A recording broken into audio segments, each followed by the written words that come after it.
Kerala solid waste management project എന്നുള്ളത് തദ്ദേശ സ്വയംഭരണ സ്ഥാപന വകുപ്പിൻ്റെ കീഴിൽ വേൾഡ് ബാങ്കിൻ്റെയും ഏഷ്യൻ ഡെവലപ്മെൻറ്റ് ബാങ്കിൻ്റെയും ഒക്കെ ധനസഹായത്താൽ നമ്മൾ നടത്തി വരുന്ന വളരെ ബൃഹത്തായിട്ടുള്ള വളരെ സങ്കീർണമായിട്ടുള്ള ഒരു പ്രശ്നത്തിന് പരിഹാരം കണ്ടെത്തുക എന്നുള്ള ലക്ഷ്യത്തോടു കൂടി പ്രവർത്തിച്ചു വരികയാണ്.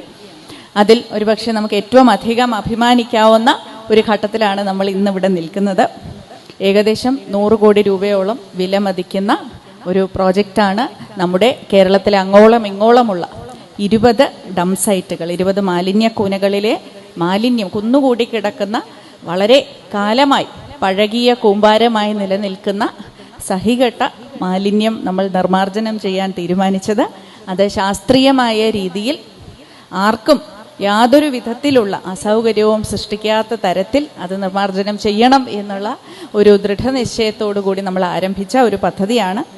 ഈ 20 ഡം സൈറ്റുകളിലായി നമ്മൾ മലപ്പുറം പോലെ തന്നെ മറ്റുള്ള ജില്ലകളിലും ഈ പ്രവൃത്തി പൂർത്തിയാക്കി കഴിയുമ്പോൾ ഏകദേശം 5 ലക്ഷത്തോളം മെട്രിക് ടൺ മാലിന്യമായിരിക്കും നമ്മൾ നിർമ്മാർജ്ജനം ചെയ്ത് കഴിയുന്നത്. അതായത് ഏകദേശം 66.7 ഏക്കർ ഭൂമിയായിരിക്കും കാതലായിട്ടുള്ള നഗരപ്രദേശങ്ങളിൽ നമ്മൾ വീണ്ടെടുക്കുന്നത്.